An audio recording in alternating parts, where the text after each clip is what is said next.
Well, good morning, everybody. Thank you for joining us for this edition of the Friday Focus. Slightly different this morning. This is a recorded session. So again, if you've got comments that you'd like to leave, please do put them there and we'll get back to you on LinkedIn or YouTube to engage with this conversation. Slightly different, as I say, this morning. We're actually speaking later this afternoon at the HMC Academic Deputies Conference in Stratford. And we thought it would be an appropriate point to have a conversation a little bit more about what the work of Smart Curriculum is doing, particularly in the area of school efficiency and relating to the ebook that I published earlier in the year, The Efficient School. And so we're the conversation this morning, I've invited my guest, my friend and colleague here, Richard Alton, is going to come and join me in a second. But just we saw him a couple of weeks ago, or a couple of episodes ago, talking about AI in school and the work that he's doing. But just to say thanks for being here. Please do leave your comments, and then if you like, share or subscribe, depending on what channel you're watching on, so YouTube or Substack or Spotify or LinkedIn. Do leave a comment, do get involved, and do share this stuff around. But let's get down to the business of today. Richard, welcome. Nice to have you back. It's good to have you here. Thanks, Chris. Good morning, everyone. Super to be here. Listeners, just give an introduction to yourself and how, where you are with us with Smart Curriculum. Yeah, super. Well, I mean, I've been in education for over 25 years and have mainly been teaching maths and science over that time. I've spent time in mainly independent schools, working as middle leader and subsequently for the last sort of 15 plus years, been working as deputy head in 2 HMC schools. Most latterly Epsom College, and then just from this September, so 3 months ago, and now working in a bit of a broader base of interests. You mentioned earlier that particularly passionate about use of technology and AI in schools, so working with an independent charity which I formed with Sir Anthony Selden and others on AI in education, and also have the privilege of working with you good self in Smart Curriculum, looking at curriculum efficiencies and timetabling, which has been a passion of mine for many years as I work through, say, middle and senior leadership. Always been interested and involved in curriculum analytics and timetabling and how all that fits together. The core purpose of a school, really, isn't it? Of course, is to ensure that you have an exciting, relevant, and fit for purpose curriculum which meets the needs of all the pupils and learners. And I mean, obviously, the context of where we are, we're a few days from the curriculum and assessment review being published, and there's lots of conversation. And interesting, I mean, that's a very state sector kind of oriented thing, that this is what state sector schools are funded to provide. But I know increasingly across the country and across the world, people are looking at that as being the kind of marker of what curriculum provision in the English orientation is like. And so people are very interested in not just in the state sector, that broader ideas of what that's bringing. Would you resonate with that, Richard? Absolutely. The British curriculum is still very highly respected across the world, and you only have to look at the proliferation of international schools which are in partnership with British schools. Many independent schools have partner schools abroad. And the demand is growing. Say the British curriculum is still seen as rightly as sort of the gold standard across the world, which is great. So as you rightly say, when we have a curriculum review and lots of really good and interesting things have come from that, then I agree. I think a lot of the people around the world are really interested in that. I was at the Education Summit in London, Islington, a few weeks ago, where I think that what you just said completely resonated around the room. So even Lord Jim Knight was there talking about his work, and I've recently met Sir Steve Smith, who's the British ambassador selling English education across the world, and you can't sit still. People are clamoring for what is seen to be a highly respected provision. I would say a lot of the provision is the end point that they're buying. They're looking for GCE, GCSE, Cambridge qualifications. They want the outcome. The journey to learning might be slightly different, and that's the richness of the independent education, because it doesn't have to do things in the way of Ofsted are going to say it needs to be this, it needs to be that. But it's an interesting journey, and that I think I know from the figures that we're seeing, exactly as you say, partner schools in abroad, they are looking for more involvement from the UK. They don't want it just buy this and it's going to be there with sort of local partners. They want sort of seen through sort of involvement, so and that's going to bring its own challenges about schools having capacity to provide that, which kind of is the segue into this question, isn't it, about how do we run efficiently to become that provider. So and that's a lot of focus on workforce, but it's not just workforce, it's about provision. So look, I can say I've got passion for this area, because I think schools, certainly the state sector needs to be getting the best out of the money that it has. And I've just come out of a conference call with people saying, doom and gloom, there isn't enough money to go around. The independent sector has been challenged over this last little while with tax. I mean, how have you felt that in the school? Not just where the schools generally. I mean, the sector is facing challenges from VAT, no question. But I think, as you rightly say, running schools efficiently is an important concept, for any school, and for independent schools, just as much. So yes, there are financial pressures on independent schools, which perhaps weren't quite as acute 5 years ago as they are now. But nevertheless, I think across the country, I've been fortunate to work mainly in the southeast, where actually there are a high number of independent school pupils, but I know certainly schools across the country have found numbers a challenge, say even before VAT, and therefore your efficiency is really important.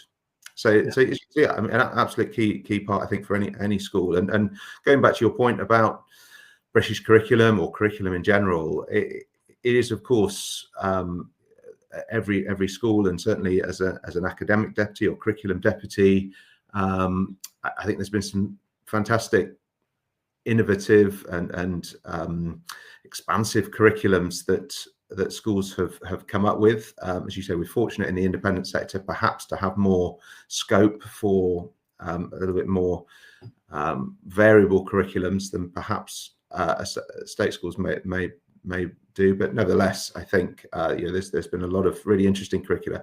But you can come up with the most exciting and innovative and fit for purpose and expansive curriculum you like, but if ultimately you can't then staff it and afford it, then you're going to be in trouble. So I think a key balance, and of course what we'll be talking about this morning, will be how do you find that balance? How do you create a curriculum that is exciting, that is fit for purpose, and ultimately is educating your young people for the world that they are going to inhabit in the next sort of 10 years, which goodness knows what sort of life of technology and AI will be like in life in general, but certainly in the workplace.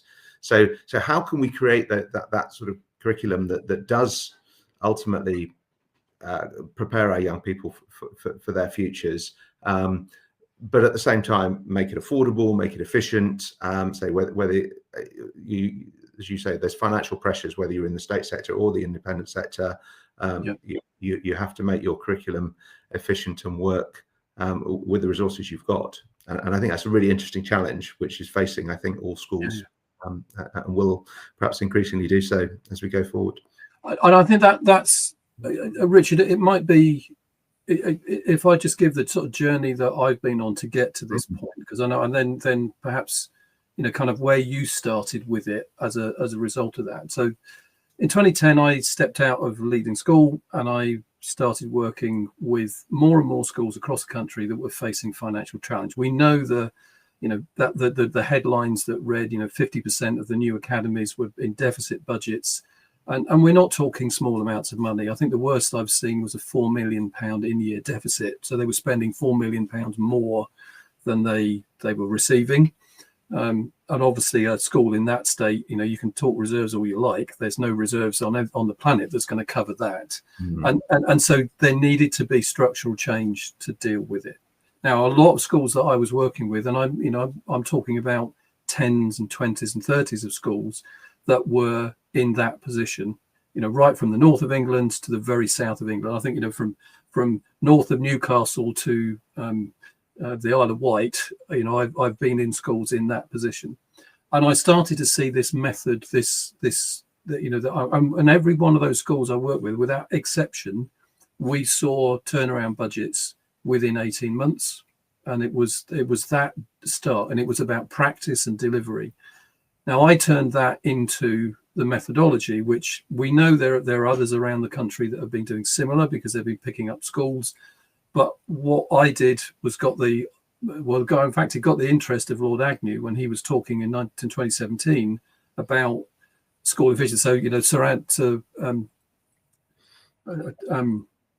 your colleague that's taken on the school, the name's just gone out of my head for a moment. So they came to you at Epsom, so there are others around. Anthony Seldon.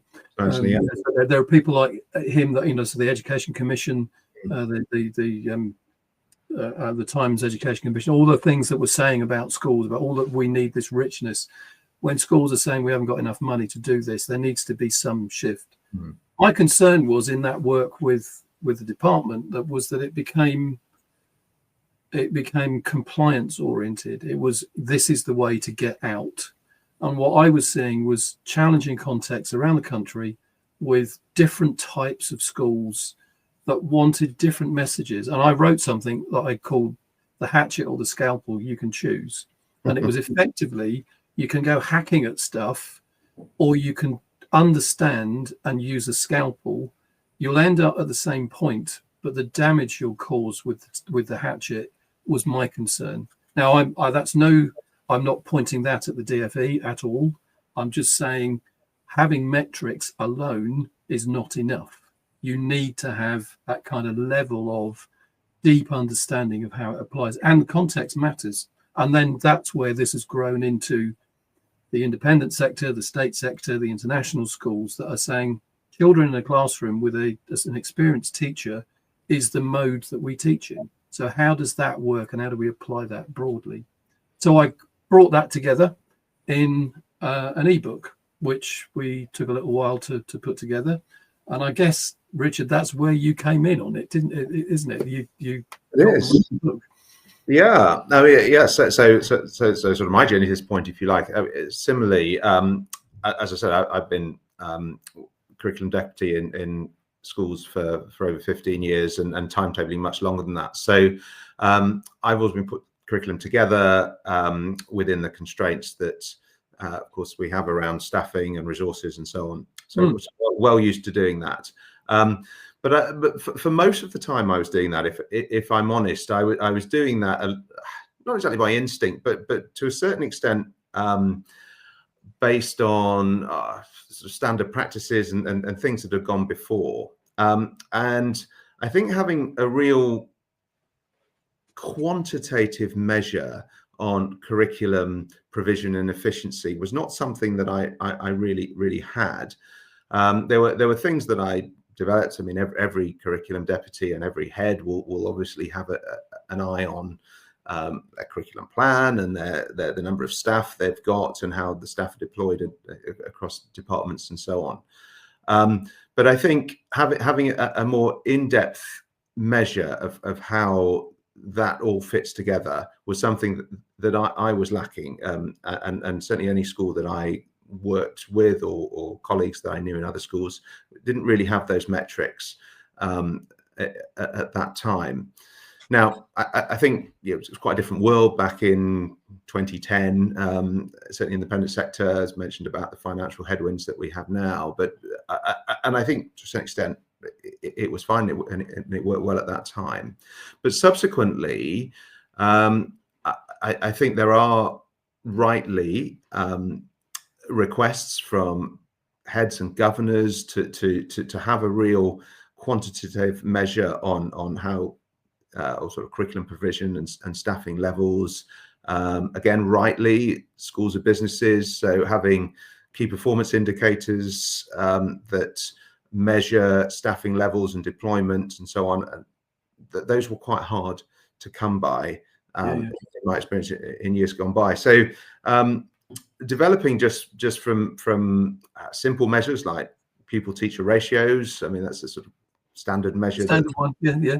Hopefully all schools are aware of. I mean, that's a great sort of overall, but there's obviously much more nuance to a school than that, but a good starting point.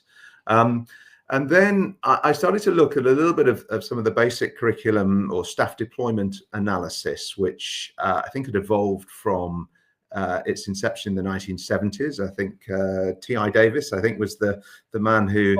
your late 60s, yeah. Well, late 60s, okay. In Wales, yeah. And so that sort of evolved and developed, and Keith Johnson, who written a sort of seminal book on timetabling, developed this idea of bonus, which sort of gave a bit of a sense of your curriculum efficiencies across the different years. So I think that was a good start, and I used that a little bit. It wasn't quite so good for sixth form, where a lot of certainly independent schools have quite big sixth forms, and a lot of resource goes into your sixth form. So that wasn't quite so great there. And then you're right. Then I discovered your work and your curriculum metrics, which part of which was some of the work from Askell on the slightly tongue-in-cheek called Equation of Life, which let's talk about more in a moment, and then built on that the idea of curriculum enhancement, which, as I'm sure you'll testify, is sort of an expansion and a more in-depth look at this idea of sort of bonus in different year groups. So I think it developed a really exciting and very relevant and important way of measuring your staff deployment, your curriculum efficiency, and actually you can have a real handle in a quantitative method of seeing how that works and how that evolves over time. And again, in my experience, I found some heads, some governors make a lot of assumptions about staffing levels, curriculum, based on instinct and inference, sometimes correctly, but not always. Yeah, absolutely. Yeah. And again, rightly, with the sort of scrutiny that's over costs in schools at the moment, and staffing, of course, is always the largest cost a school will have.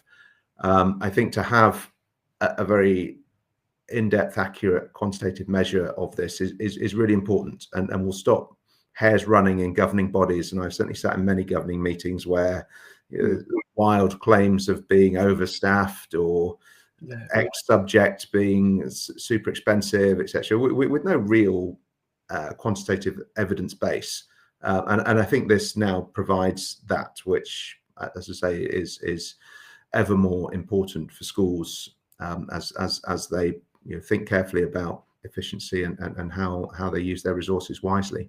I think that's a key part. I mean, there's several things you said there, Richard, about so there's legacy practice. We've always done it this way. So the challenge of we haven't got enough money now. So what are we going to change? Which is where the kind of hatchet comes in, where actually deep understanding, insight gets you to that point of, well, if we tweak this a little bit, we can that we're okay. But then so legacy practice is a big part of this. So what is it? But you're right, and I guess one of the things around the bonus question, and we will come into that, which is why I use this term about enhancement, because we do enhance several things. We enhance pay in a way to attract people into our organizations. We enhance teachers' experience in a way to keep them. And that's becoming a key thing. But very few people will look at the curriculum in a way of saying, well, where do we put our time and effort to the greatest benefit? How do we do that? Now, that an idea of enhancement is not bonus unless we really understand the baseline. And that's the bit. What is the minimum provision that we have to start with? Now, I guess they're the conversations that I've been having with school leaders across the country and further than that about, okay, so what's your minimum expectation? Where do you begin? And if that was challenged, how would you respond? Where do you go with that? Which is why all these kind of metrics, they're an indicator, but I think they're blunt tools if you're not careful with them. Yeah. And it's that next step. So do you want to, shall we, you've mentioned Askell's The Equation of Life. Yeah. We're probably wise to kind of show people what we mean, because yes, indeed. This is, I mean, we are an Askell PD partner, so we work with them, and so that's why we're partly having some of these conversations. But let's just add it to the conversation. I'm going to make it a little bigger just to start with. So, Richard, tell us. This is in the book, so people can go and read it. But just a little. Well, my understanding of this, I mean, Chris, obviously, I think you'll have a more in-depth understanding and perhaps a wider usage. But my understanding of this is a great starting point for looking at how your staff deployment and contact times are balanced over your entire school. So this is a metric that's used really sort of school-wide. Lots of acronyms here and equations, but just to try and talk through this as I understand it, but Chris, do also add your understanding as well. But so we've talked about the pupil-teacher ratio, the PTR. I mean, that's a really important measure in any school of how ultimately how many teachers you have compared to the number of pupils in your school. So that's the sort of starting point. And then really it creates two other numbers. And the idea is that if all things are in balance, these three numbers should be broadly equal. And if there's an imbalance, then that tells you something about the school, and may well be something intentional or may not be.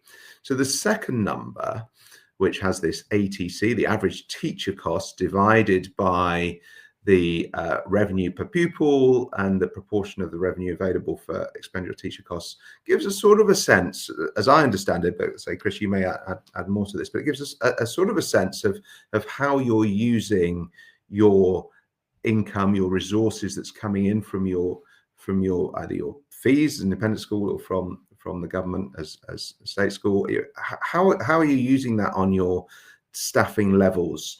Have you got an excess number of staff? Are you paying your staff quite well? Are they high on the teacher banding, on leadership scales, and so on? And it gives a bit of a sense of where I think your staffing levels and staffing pay fits in with your sort of overall teacher ratio. And as I say, ideally that number should match your pupil teacher ratio. Those two should be equal to each other.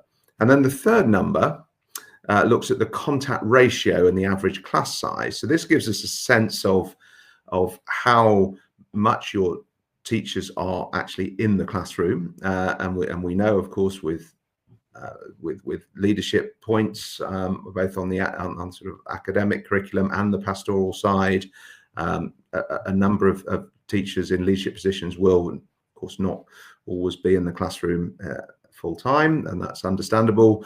And how do your class sizes vary across the year groups? You tend to perhaps have slightly smaller classes as the pupils get older, particularly in the sixth form.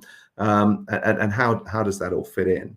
So you're able to calculate three numbers from your school's, I suppose, information on their staffing levels and so forth, and then looking at the balance of those, I think is really important and a good starting point.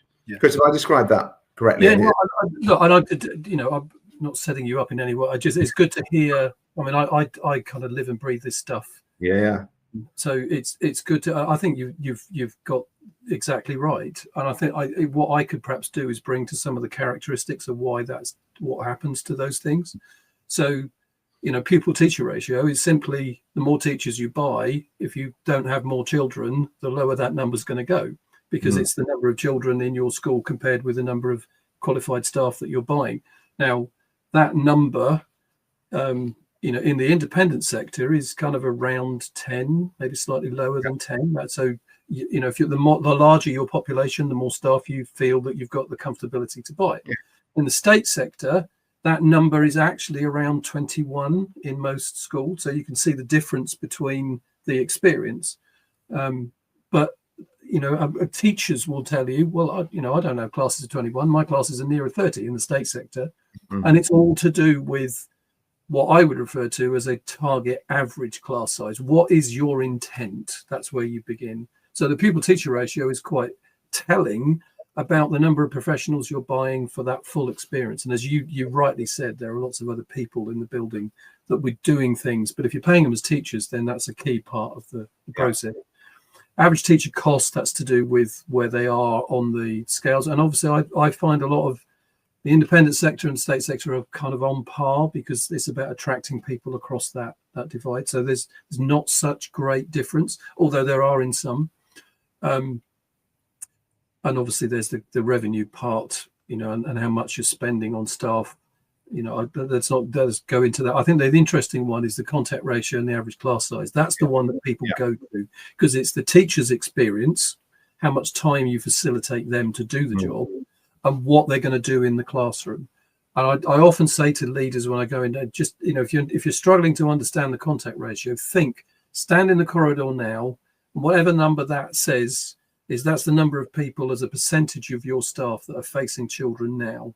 The ones that, so if it's a 70% contact ratio, 70% of your staff are facing children, 30% are doing other parts of the job. If it's below that, if it's 60%, then 40% of your staff are doing other things. And are those other things purposeful? Are they're there for, it's fit for purpose? Or is it just bought time that isn't intended, and you will use it because it's there? So that's where the efficiency question comes in. Does that round that off, Richard? Does that make sense? That's great. Absolutely. Yeah. Hopefully compliments. Shall I move to the please do. Yeah. That didn't move quickly enough. Let me just find my mouse. Hang on. So carry on talking, and I'll moving. Yeah, so we're going to look at a sort of case study. Here we are. So as I mentioned, my experience is in the independent sector. So here is some figures from a couple of years ago from a day boarding school. Chris, you mentioned about differences in different schools. So to sort of throw in as well, in the independent sector, there's sort of boarding element, which the vast majority of state schools, of course, don't have, and that affects things. So here's some case study figures, quite interesting. So you can see that the pupil teacher ratio is sort of 8.9, so around about 9. I think that's fairly typical for a sort of day boarding school in the independent sector, with a number of staff needed on the sort of boarding side of things. The central number, say, which gives a sense of how teachers are paid and deployed. Well, in this example, those numbers, the first two numbers are pretty similar, so 8.9 and 9.1, so minimal difference. Interesting, the third number in this example does actually look significantly higher, so up to 10.5. So that is quite an increase. And that, as we talked about, is around about the contact time and the average class size. So that raises an interesting question here, are the class sizes on average perhaps slightly smaller than they might otherwise be? So sixth form, of course, would be a key input to these numbers, and there may be a number of classes in the sixth form which are pretty small, maybe some subjects which are running single or even low single figures. And that may be very, very, very desirable for various reasons, but of course does have an impact on cost and efficiency. But also, again, in this example, being a day boarding school, the contact ratio, as you described, nicely, Chris, may well be again relatively low. There will be a number of teachers who will be involved in boarding houses, and therefore will not be in a classroom as much as maybe other schools. So I think that sort of tells, just these three numbers tells quite an interesting story about how the school's sort of running. And put at the bottom there sort of benchmarks question mark, because I think one thing I'm really interested in doing is sort of getting a sense of actually how typical this pattern is in, say, independent day boarding schools. And one thing we'll talk about this afternoon, actually, at the conference, as you mentioned, is how we can potentially utilize hopefully an interested group of academic deputies to perhaps put some comparisons here. Because I think this is a fairly typical picture in a day boarding school, but it might not be. And I think it'd be really interesting to see how those numbers compare. But I think with a relatively simple calculation, you've actually got quite a good sense here, I think, of how the school's set up in terms of its efficiency. And this might be something I mentioned about key performance indicators earlier. This might be something that should be monitored over time, and therefore may form some sort of efficiency measure, which say could contribute to some KPIs going forward. And I think it'd be really interesting how schools evolve as they perhaps change focus as they go forward. And I mean, there's a couple of bits here. I'm just going to put across the bottom of the screen. There's a contact email address there for Smart Curriculum or our office number. And I think it's, as you said, there is no kind of baseline benchmark, and this ASCL. I mean, the reality is it's been around for a lot of years. We are actually going to show you another example of another way of looking at it. But if you are interested in forming some kind of position, please do get in contact with us, and we can talk to you about how we might, kind of, as an ad hoc approach, get some information around if you're interested to see this, because there's some characteristics exactly as you've described that there are some things that matter that schools might be interested in developing. But I'll show you details of the book and how you could get the book later on. But if you're interested in that, please do get in touch and just let us know that you might be interested in a further conversation on it. I'll leave that running for a moment. Richard, maybe I just take us into the kind of next step of what Smart Curriculum does in comparison with that. So if I put on the screen, so this is a typical dashboard that we use with schools, and in fact, actually, so there's three basic columns, if you can see this. So the curriculum enhancement, the curriculum detail on the left, the staffing in the middle, and the finance on the right. So we've so three pillars of details. On the left-hand side, that coloured bar, the red, the yellow, amber, and the green, is basically saying that the school that we're analysing here has got a curriculum that's bigger than the number of children in the school can sustain. So there's actual cost to that. The relative extra value of that is somewhere around £600,000 to £700,000 of staffing to achieve that level, which is really significant amounts when people are getting to that efficiency. But if you look at the chart below it, so the kind of profile chart, it's actually saying that a lot of time, a lot of that contributing element, it's exactly what you described a minute ago, Richard. You said that when this analytics has been done, the sixth form has not been represented well because the characteristic of it is different to what's going on in the rest of the school. So our analytics actually varies through the school, and we say, well, what's your intention? So if you start from nursery, 1 to 3, 1 to 4, 1 to 13, which is in the framework, the national framework for early years provision. Then 30, which is typical state sector independent, there's a state sector class size in primary. In independent sector, it's a lot less than that. So you might be saying 10 or 15. And then moving to key stage 3, 7, 8, 9, first year, second year, third year, whichever language you use. That larger class size in that that area. And then what happens in the sixth form? You said earlier, so single figures, 6, 7 is not unusual in a sixth form. If you're offering music or you're doing dance or drama, or you maybe even physics, because you've got less people engaged. But what we do is say, well, what is your intent? What is it that you're aiming for? And the chart that you can see there, the indicator, is really around the sixth form is actually smaller than their intent, and they've developed this position. Now, if I move that over to the right hand side, where you're looking at the financial benchmarking, you can see on the top chart there's an indicator that says the actual paying of the staff is much higher than would be typical. Now, here we've got a school that is in a position of deficit. They're not bringing enough money to pay the sustainable future. But the two questions are: is the curriculum the right size? And what about how we're paying the staff? Now, in this case, the staff salaries were probably slightly higher than they intended or they could afford. But the question here was about sustainability. The stability of the school. They wanted to see the school stay stable. They wanted to maintain a kind of status quo, but they'd got to a point that it was really undeliverable. Now, changing staff salaries is a difficult thing to do. That's not an easy process to go through, but there are many criteria here that were kind of impacting it. Now, I'm not going to go into any of the story there, but that's kind of what this thing is showing us. Here's another one where this is an all-through existence. It's actually an independent school.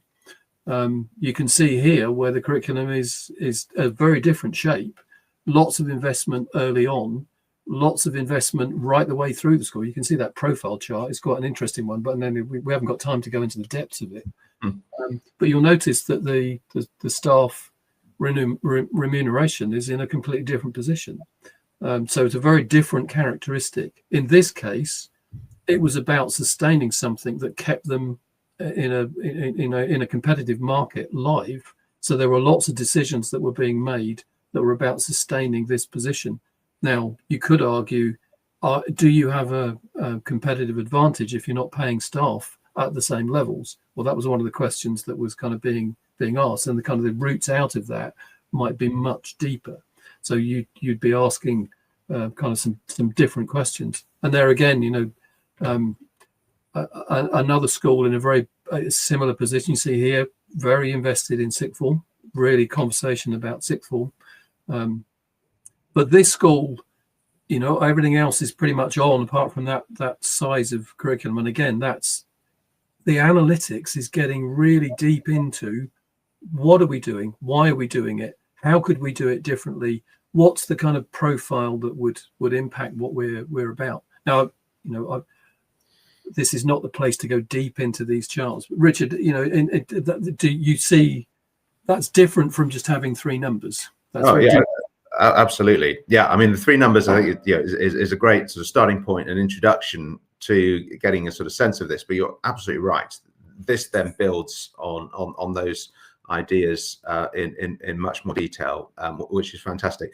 And what I really like about these dashboards, Chris, is as you've described, that sort of relationship between the curriculum enhancement, the staffing, and then the finance is so important. And again, in my experience in schools, the finance seems to be quite a sort of separate, disparate issue to curriculum.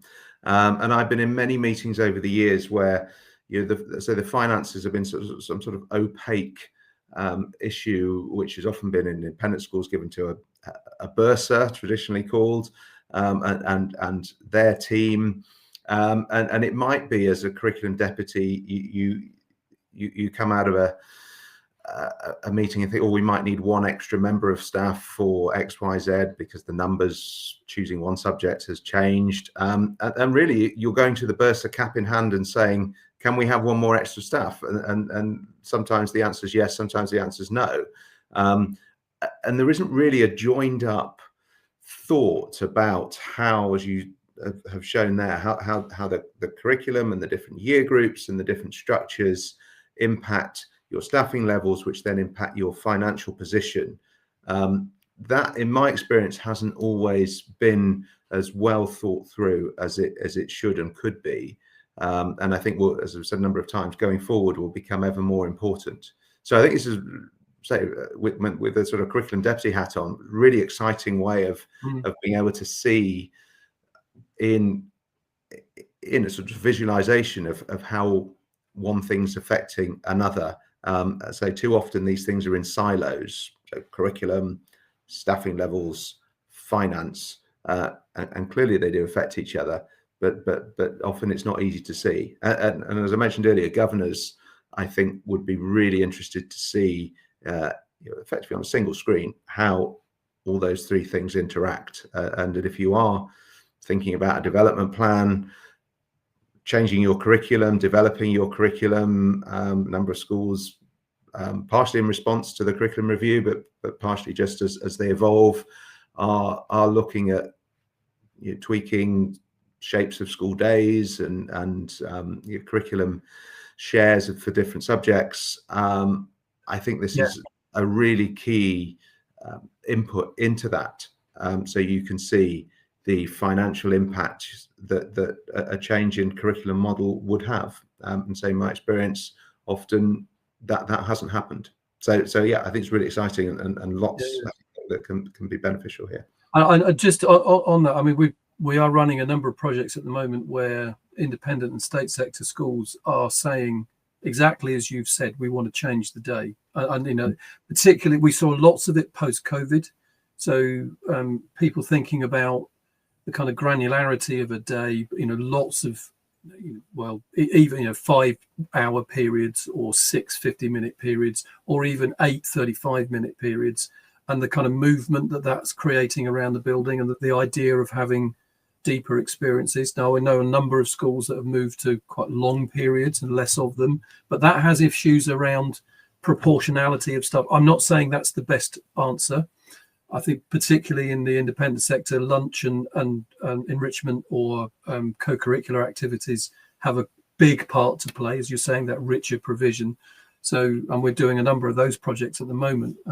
But the impact on the proportionality of staff is huge. So music and arts and DT. Actually, I was just at a meeting I was in a moment ago, actually talking about the curriculum assessment review impact, and actually questioning whether it's deliverable because of the requirements of staffing and whether they're there.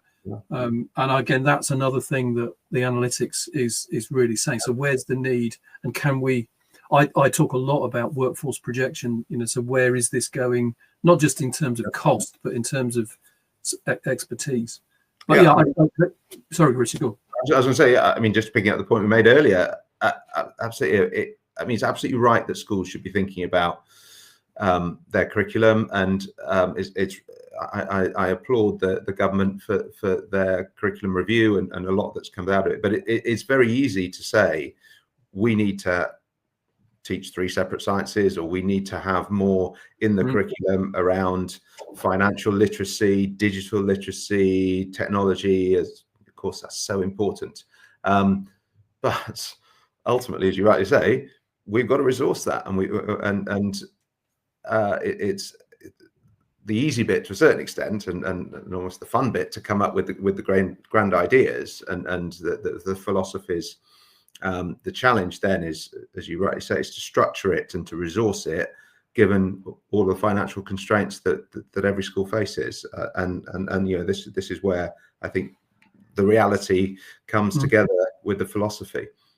And just not to lose the other. So, I guess there's slight frustration in me, and we still have this view of the bursar, the business manager on one side and the educationalists on the other, and almost never the twain shall meet.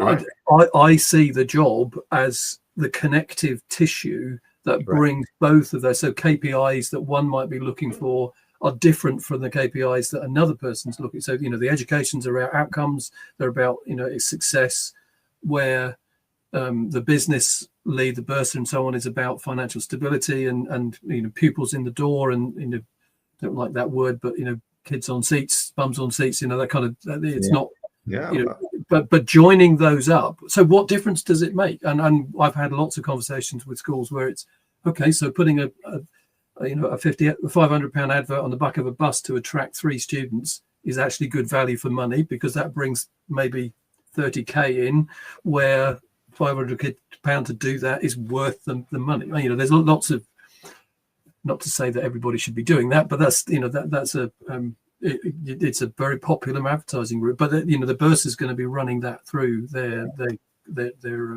KPIs. Have we got enough people? Have we got the traction? Have we got the flow through? Absolutely. Sorry, go on. I would say it's all interrelated. So absolutely right. And say too often these are thought about in isolation. And the other part I just will emphasize, because it's something that gets lost. You rightly say that governing bodies and trust boards need to be engaged in this conversation. They need to be involved. One thing that we've done within Smart Curriculum is not just put metrics on a board, but actually the dashboards have been really helpful in governor conversations to say, I don't want to know the detail, but give me the overview. So that dashboard that you've just seen, so why are we paying that level? Why is the curriculum here? Is that proportionality right? Are we meeting the needs of all of our learners in the way that's best for them? And those kind of governance questions are really key.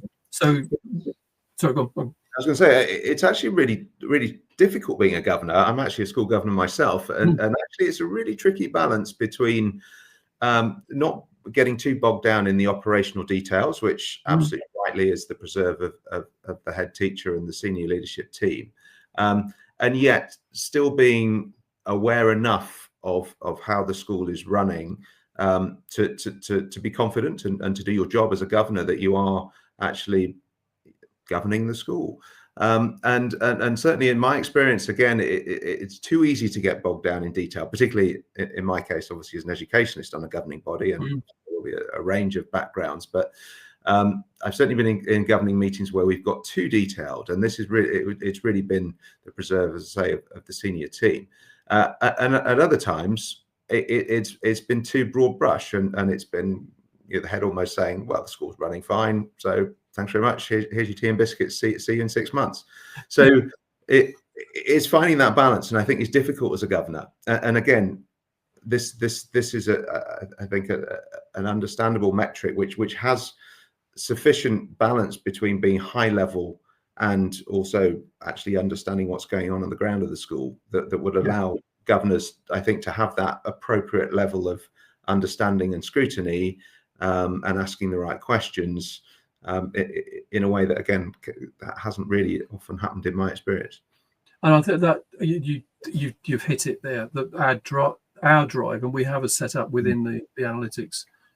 It is actually that in the reporting that we do, there is a series of questions, and it's actually leading governors to say, ask these questions, because these are the questions that are high-level strategic things that matter, and the answers you get both feed understanding, but also drive change, and that's the kind of necessity. Richard, I know that there's one other chart that you wanted to look at. So shall I put it back on the screen and just let's just this thing about enhancement. Let's have a look.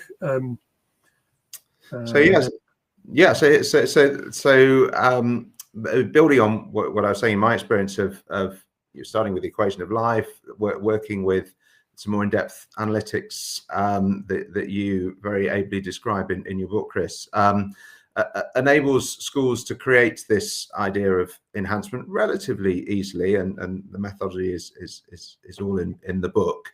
So this is a sort of fairly typical independent school curriculum based on curriculum that I've been working with in a number of schools over the years, and it tells quite an interesting story. Again, one perhaps that isn't desperately surprising, but I think asks rightly some questions. So we've mentioned a number of times that the sixth form is particularly resource heavy, and I think this sort of chart shows that, and particularly in this example, year 12, which I think had a slightly more extended curriculum, a number of additional options were in the lower six. Things like extended project qualification is quite a common thing that happens in year 12.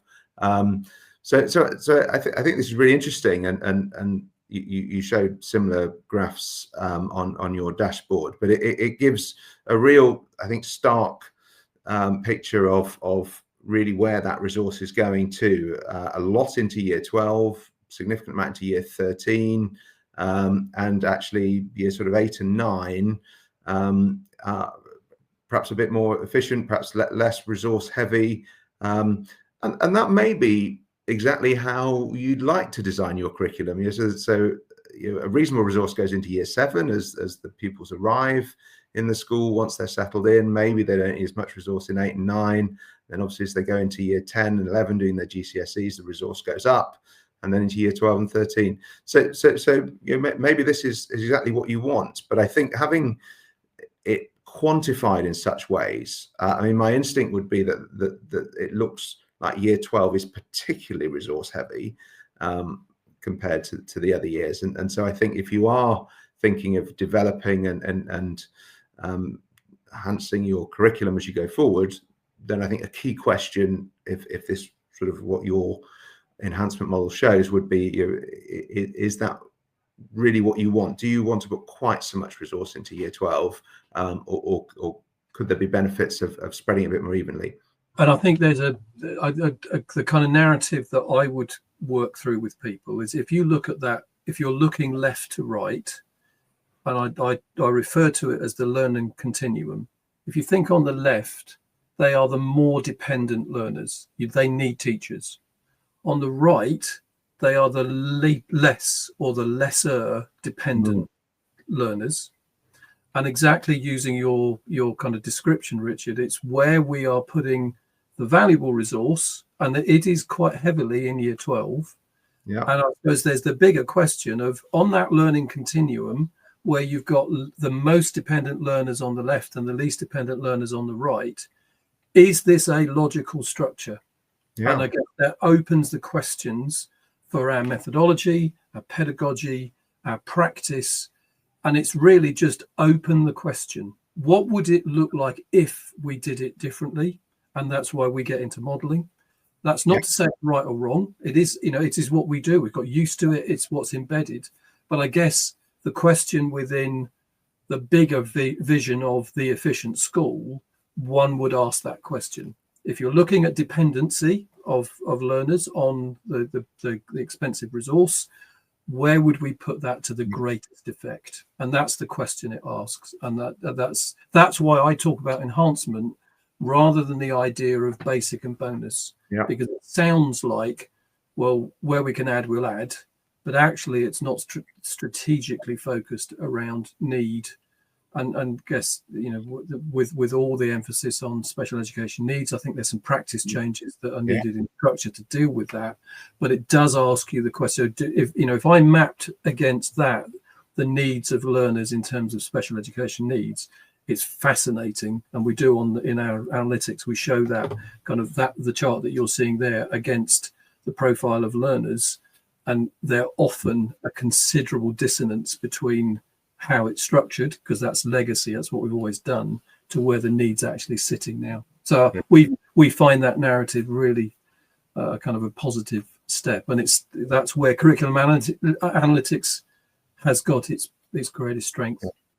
And I think allied to that is we mentioned right at the start, actually, of the sort of gold standard of British curriculum, and there's lots to like about the British curriculum, but one thing that is debatable is that narrowing of choice, or the choice that's then narrows the curriculum as you go forward. And again, I think one thing that comes out of perhaps looking at that enhancement is how the choice that then pupils can make into their GCSEs, and then even more so into their A levels, that the wider you make that choice, that perhaps more challenging it can be to resource it. And again, is that right? Is it right to give the pupils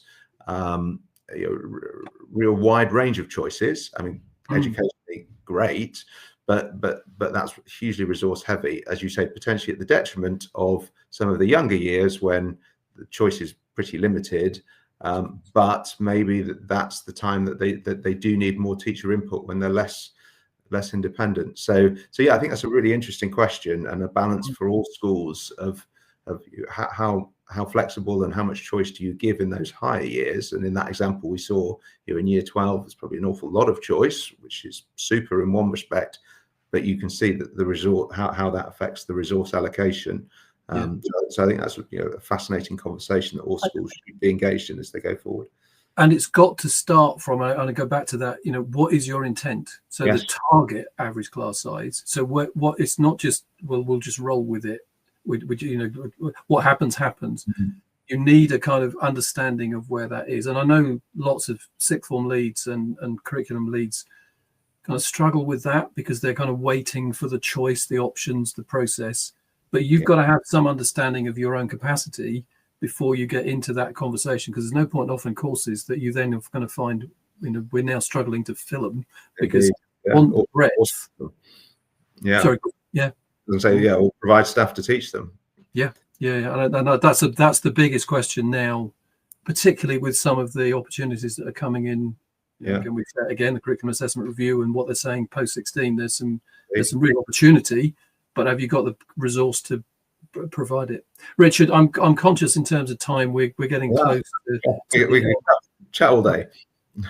Well, we've had a good chat on the process. So we are speaking this afternoon at the HMC conference at the Crown Plaza in Stratford upon Avon, which will be a pleasure. So if you're there, come and say hello. Please do. Both of us will be around during the afternoon. I think, Richard, you're there for a bit longer than that, but so do come and talk to us. Dinner in the evening, yes. Yes, we'll be there in the evening. If you're not at the conference, the contact details that I put on the screen a moment ago, I'll put them back on the screen here. Do drop us a line if you're interested in the conversations. Please just come and talk to us. And I will. I'm going to add to the. Richard, this may just come over your face for a moment, but the book details, if you want to know a little bit more about what we've been talking about, what Richard read, what I wrote a year ago, the QR code will take you. So it's an ebook. It's available on Amazon. Please use the QR code and get a copy for yourself. But then more than just reading it, please do come and talk to us about what you found and how you've worked it. So what we've said earlier about coming and engaging with us, and maybe us getting a picture of what's real, what's live, what's happening on the ground, particularly in these challenging times, would be really important to us. So both of us would be really interested to engage in that conversation. Richard, is anything to finish with? We're ready to talk this afternoon. Yeah, no, I mean, I think we've covered an awful lot, but as I've said a number of times, I think becoming more and more critically important that schools and school leaders understand how these metrics all mesh together. So I would encourage any school leader to really try and get a handle on how your curriculum, staffing, and finances all fit together. It'll be ever more important as we go forward. Absolutely. So I'm going to leave. Richard, thank you. We're talking this afternoon. I'll just do the last bits. Do stay with me for a second. So I'm going to leave this on the screen. So if you would like to get a copy of the book, it's an ebook. Download it on your device. You can see that on Amazon. It's available to purchase now. Please do get and go. But just engage with us because this is something that's growing in understanding. We've been through lots of iterations of metrics and so on, but people are really getting into, so what does the efficient school look like? What does it feel like? What's the child's lived experience? What's the staff's lived experience? That's the bit that motivates me to keep doing this and keep going in this journey. And more people are asking those questions. So please do engage on the podcast. Thank you for being here. Like, share and subscribe. Really, that's really helpful in terms of spreading the message. But a very different conversation this morning. next week, next time, 2 weeks time, we're back to a normal conversation as we are having. Thanks for being here. Our sister podcast, the Leadership Compass, is available on Substack. We're developing that. That's mostly me talking about the newsletter material that's going out. We've just published one on the curriculum assessment review. I've got a deep dive into that. Please do go to Substack and see that. You're welcome to join us there. But thanks for being here. Really appreciate this. Take care, and we'll see you again soon.